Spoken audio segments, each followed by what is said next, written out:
The cork from the vintage champagne popped with a sound like a tiny, celebratory gunshot, but somehow it felt like a judgment against me.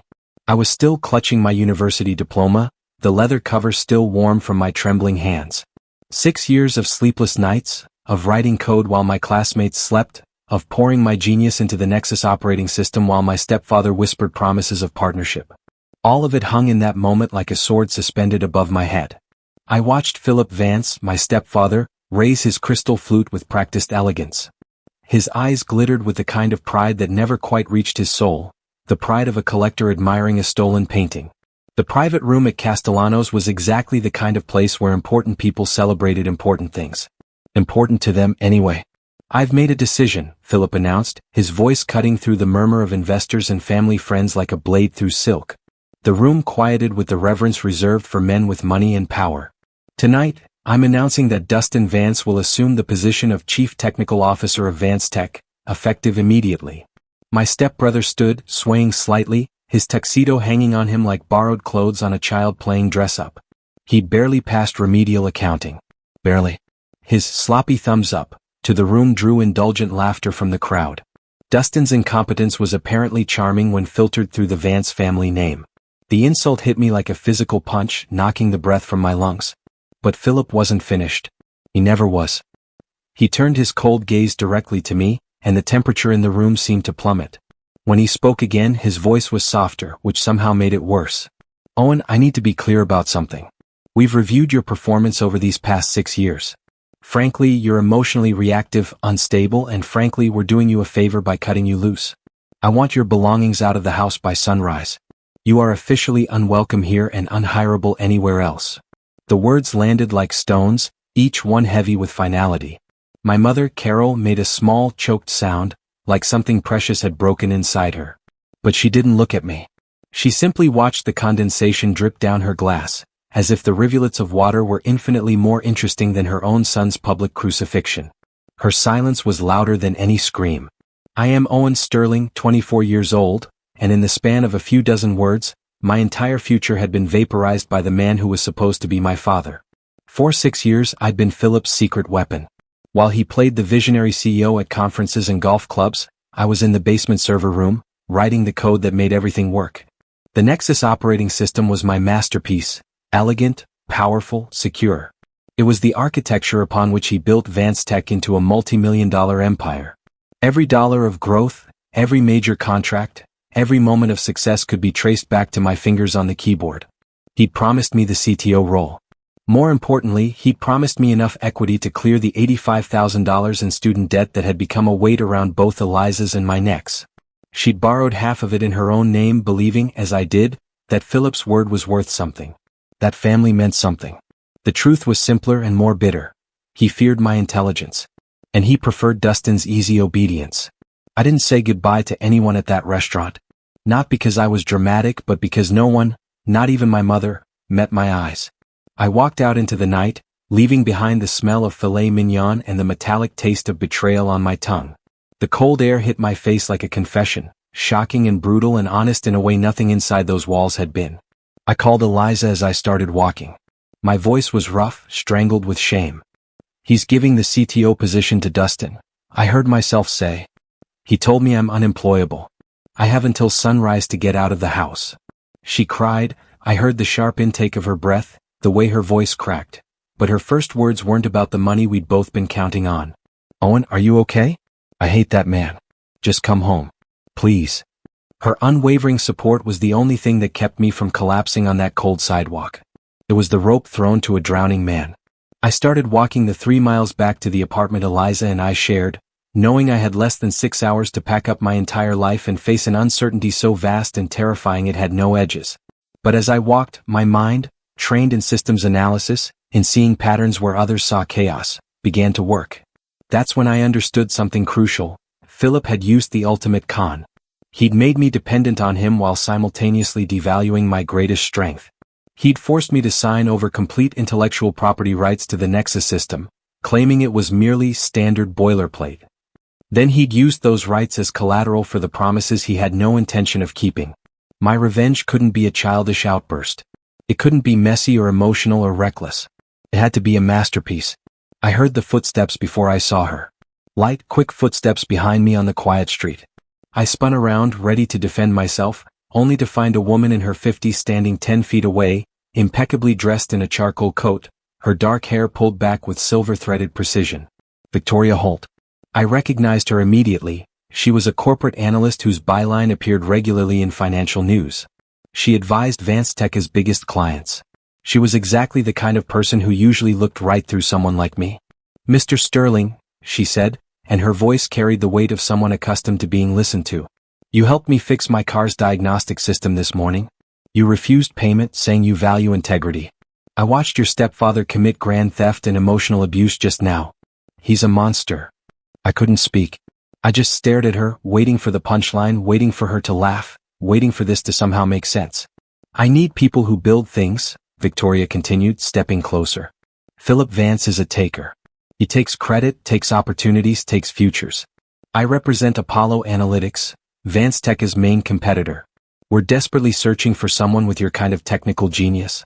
Someone who doesn't have time for emotional incompetence and corporate theater. We only care about results. I want you to come with me right now." She wasn't offering sympathy. She was offering something far more valuable. She was offering a tool for war.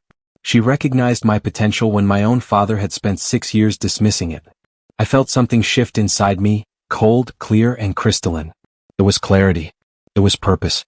It was the sudden, startling awareness that sometimes life offers you an unexpected gift, and you have to be brave enough to take it. "I accept," I said, my voice barely a whisper. Victoria nodded, and a flicker of something like satisfaction crossed her face. She signaled to a black town car waiting down the street, its engine already running, as if she'd known I would say yes before I did. As Victoria drove me to my apartment, I made a decision that would change everything. I decided to trust her with the truth, the one truth that made everything else possible. "Philip forced me to sign over all IP for Nexus," I told her, my voice tight with the weight of the secret I'd been carrying. "But he didn't check the sublicensing agreements carefully enough. He was too eager to consolidate control." Victoria's hands remained steady on the wheel, but I saw her eyes sharpen in the rearview mirror. "You built in redundancy," she said. It wasn't a question. "Better than that," I continued, feeling the pieces of my plan click into place like a lock. Nexus was built on a foundational IP infrastructure I secretly created, a holding company called Aegis Software. Everything Nexus does is built on Aegis's core architecture. Philip only owns the operating license to Nexus. He owns the surface. I own the foundation. Victoria pulled into my apartment complex and turned to look at me fully. And I built something into the deep encryption layers," I said quietly. "A digital access key, the DAK. It's a self-auditing feature that requires a specific validation signal from the Aegis server every 180 days. If the system doesn't receive that signal..." I paused, letting the weight of what I was about to say settle between us. "The system doesn't crash immediately. That would be too obvious. Instead, it slowly, secretly begins corrupting its own deep-level data structures, gradually making the system unreliable, then unstable, then completely unusable, eventually forcing a global, irreversible shutdown." Victoria was quiet for a long moment. Then she smiled, a smile that held respect and understanding and something darker, something that looked like vindication. "You built a time-delayed weapon with legal ownership as the key," she said softly. "You truly are brilliant, Owen. How long do we have?" "The last validation signal expires in exactly 6 months," I told her. "After that, it's unstoppable. It's already burning down to zero." Victoria made several phone calls while I packed. Within 2 hours, she'd secured me an emergency advance salary, enough to clear my most urgent debt, and enough to pay for Eliza's small bakery lease, the one Philip had killed with a single phone call to her landlord. When I told Eliza the debt might be manageable, that her dream wasn't completely shattered, she cried in a way that felt like healing. For the first time in weeks, I could breathe. I started work at Apollo Analytics the very next day. Apollo was everything Vance-Tek pretended to be. They valued innovation over exploitation, people over profit margins, excellence over expedience. They valued my specific expertise. They didn't want my obedience. They wanted my genius. Victoria introduced me as Mr. Sterling, our new senior technical consultant, a title that felt like armor against the world that had just tried to destroy me. 6 months, Victoria told me on my first day, handing me a steaming cup of coffee in her corner office. We have 6 months to position Apollo perfectly. When Nexus fails, and it will fail, we need to be the only company positioned to take over Vanstech's contracts. Especially the big ones. I nodded, understanding without her having to spell it out.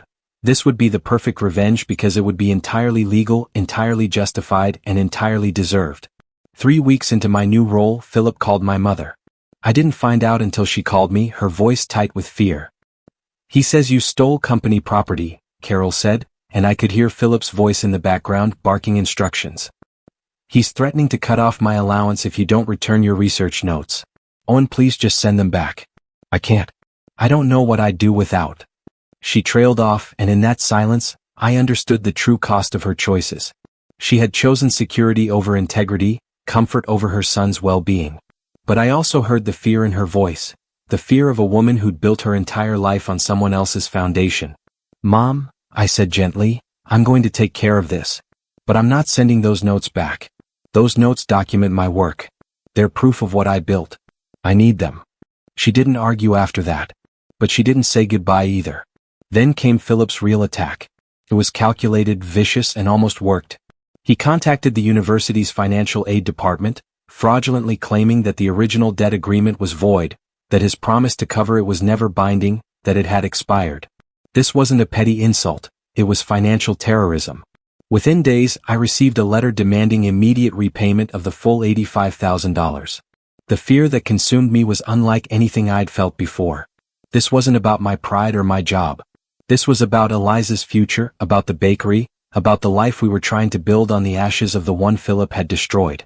Victoria's response was swift and comprehensive. Philip is trying to trap you, she told me, already on the phone with Apollo's legal team. He wants you begging on your knees, desperate, willing to negotiate. We won't let that happen. Apollo's lawyers moved like chess masters, disputing the claim, challenging the university, demanding documentation. Within a week, the debt was in formal dispute, giving me breathing room. More importantly, it gave me time. This act of genuine care from a relative stranger showed me everything my own family lacked. Not just protection but advocacy. Not just survival but faith. 3 months into my new role, everything was moving with perfect precision. I'd developed revolutionary analysis software for Apollo that did more than just work. It sang. It was elegant and powerful, and it represented the future of what Vanstech claimed to be building but never could while shackled to the dying Nexus system. The work earned me a massive bonus. More money than Philip had paid me in 6 years, paid in 6 months. I used part of that bonus to secure Eliza's bakery space, paying 6 months in advance on the lease. When I handed her the keys, she cried and threw her arms around me. You saved my dream, Owen, she whispered into my shoulder.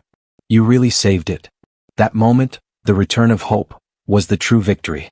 Better than any revenge could ever be, because it was built on creation rather than destruction, on love rather than anger. The DAK clock continued its countdown. I had access to Vanstech's network through my old credentials, carefully maintained backdoors I'd built years ago. I watched the system begin its death spiral through the digital equivalent of binoculars. Dustin was trying to patch the failing Nexus system with cheap third-party fixes, like trying to stop a heart attack with a Band-Aid. His incompetence was actually working in my favor, accelerating the cascade of failures. The system was running on borrowed time, and only I knew the exact hour of its expiration. The announcement came in September, the Federal Transport Security Integration Contract. This was the ultimate prize, a massive, government-mandated security overhaul that would make the winning firm untouchable in the industry. The government was ready to spend billions, and they wanted a single partner who could do it right. This wasn't just about money. This was about legacy. This was about which company would define the future of digital security infrastructure for the entire nation. Vanstech was the favorite. Philip had connections, the kind of connections you get from decades of mixing money with politics. But Apollo was the underdog, and underdogs, when they have genius on their side, can do impossible things. Victoria put me in charge of preparing Apollo's bid. Show them the future, she said simply. Show them what comes after Nexus dies. So I built it. I spent weeks creating a comprehensive proposal that wasn't just technically superior, it was poetry. It was everything Nexus could have been if it had been designed by someone who cared about more than just appearing to care. It was security that was actually secure, architecture that was actually elegant, vision that was actually visionary. But while I was building our future, I discovered Philip's past. I uncovered his most dangerous secret through old research habits, cross-referencing flight manifests against hotel bookings, following digital threads until they led somewhere that mattered. Philip was involved in a long-term illicit affair with Mrs. Lillian Beaumont, the wife of Marcus Beaumont. Marcus Beaumont was the chief regulatory officer for the FTS. Marcus Beaumont was the man who held final veto power over the contract. This wasn't just infidelity. This was corruption. This was an ethical breach so catastrophic it could destroy not just the FTS contract, but Vance Tech entirely, and Marcus Beaumont's entire career along with it. Victoria listened quietly as I explained what I'd found. "Can you prove it?" she asked. "Already have," I said, pulling up the documentation I'd compiled. "Everything's there. Travel dates, hotel records, anonymous shell company that traces back to Vance Tech's finances. It's not just evidence, it's a confession written in metadata." Victoria nodded slowly. "This is the nuclear option, Owen. Once we use this, there's no going back."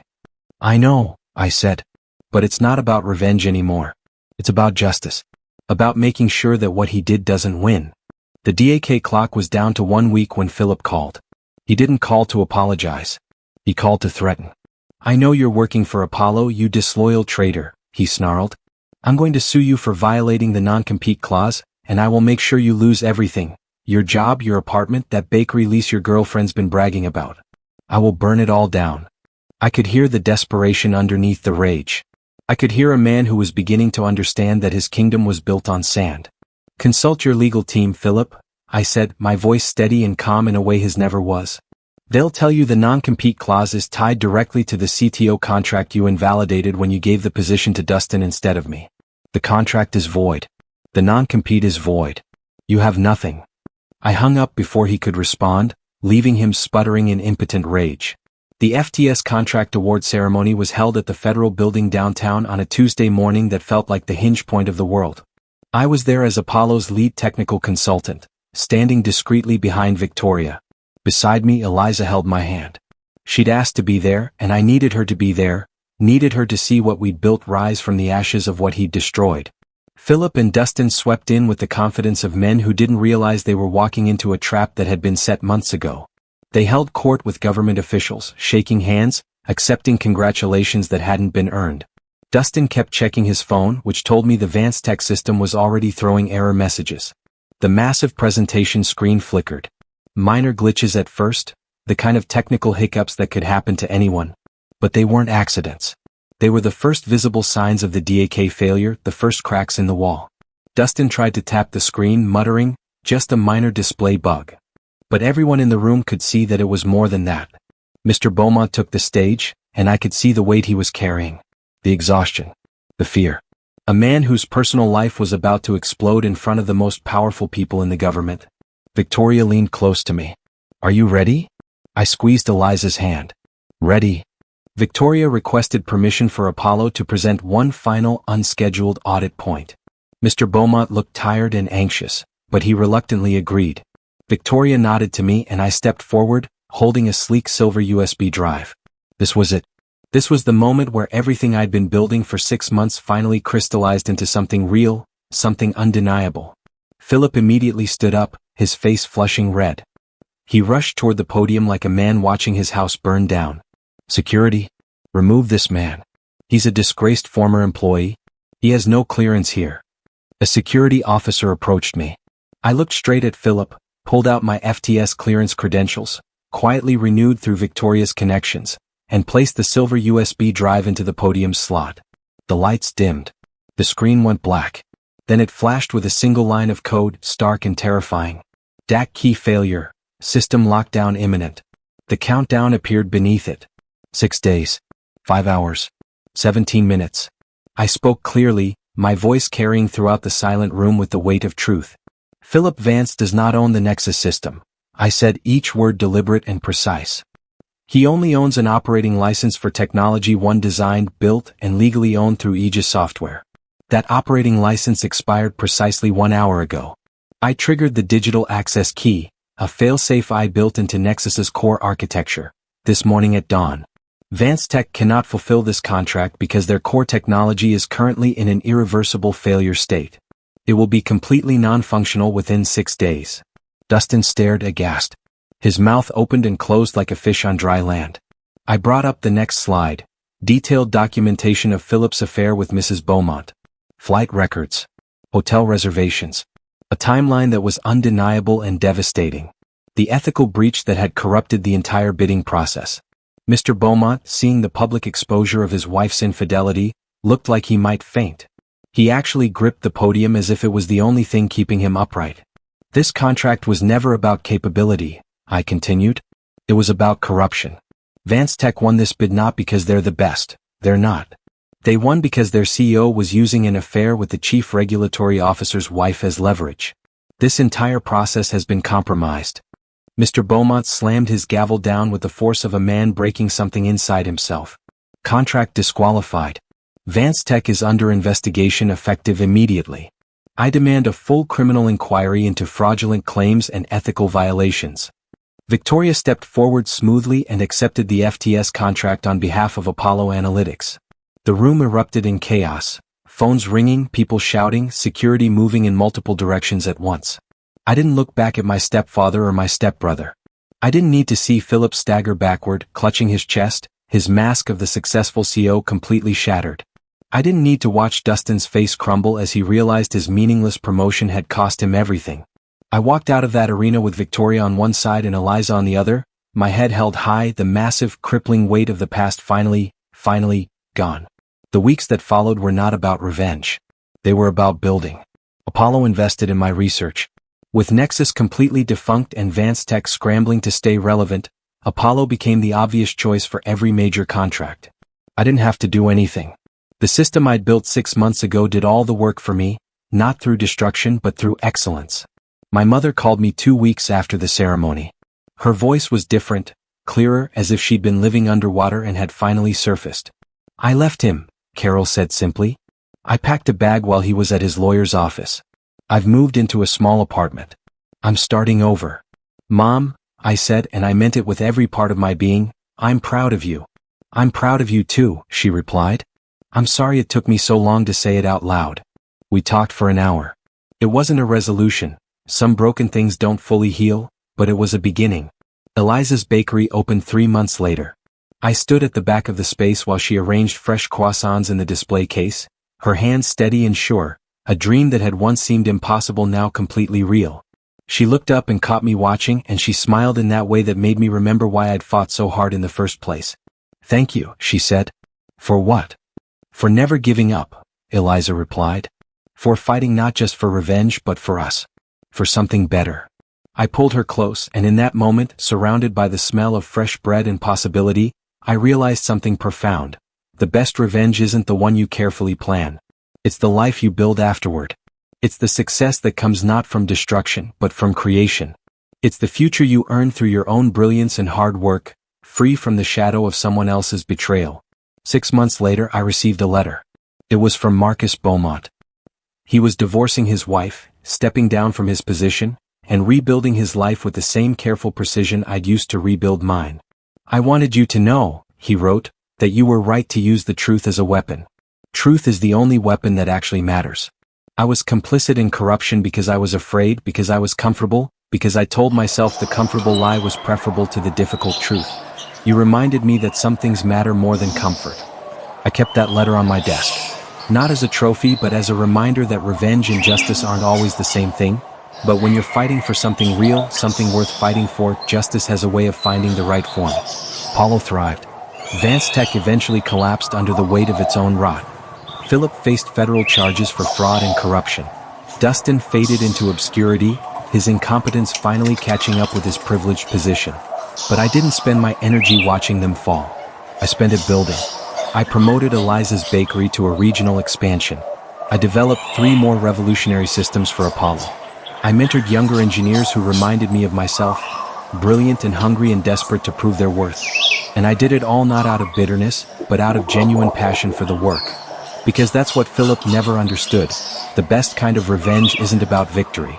It's about becoming so successful, so genuinely fulfilled, so undeniably brilliant that your former enemy's attempts to destroy you become nothing more than footnotes in the epic story of your own triumph. A year after the FTS ceremony, Victoria called me into her office. I'm stepping down as CEO, she announced. And I want you to take my place. I was 25 years old. I'd spent my entire life being told I wasn't enough. Now I was being asked to lead a company that had saved me, that had believed in me when I couldn't believe in myself. Why me? I asked. Victoria smiled. Because you understand something most people never learn. That betrayal, properly processed, can become your greatest teacher. That destruction, when paired with construction, creates something stronger than either could be alone. That revenge is only sweet when it's built on the foundation of genuine success. I became CEO of Apollo Analytics at 25. I married Eliza 6 months later, and her bakery was our wedding venue. My mother was there, sober, present, proud in a way she'd never been before. We didn't invite Philip. We didn't mention him. He'd already been forgotten, already been erased, already been rendered irrelevant by the sheer magnitude of what we'd built without him. On my 30th birthday, I received a letter from prison. Philip was serving a 5-year sentence for fraud, corruption, and financial crimes too numerous to list. The letter was an apology, or as close as a narcissist could come to one. I read it once, then I burned it. He didn't deserve my anger anymore. He didn't deserve my attention. He barely deserved the memory of himself. Because I'd learned the final, essential lesson. The greatest revenge isn't about destroying your enemy. It's about becoming so great that they become irrelevant.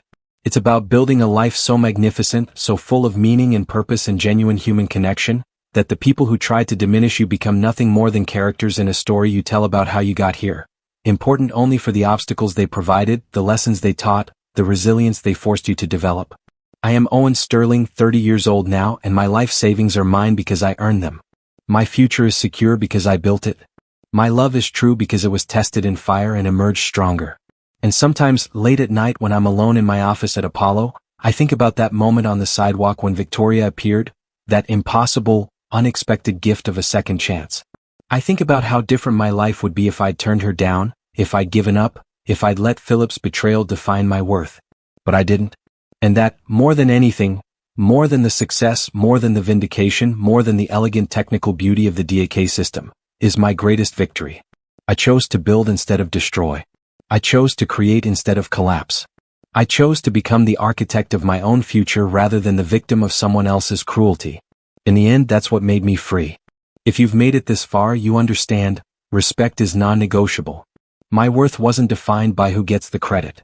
My story proves that silence was my weapon, letting me embed the secret digital access key within the Nexus system my stepfather thought he owned. If this resonated with you, share it with someone who's been gaslit into invisibility.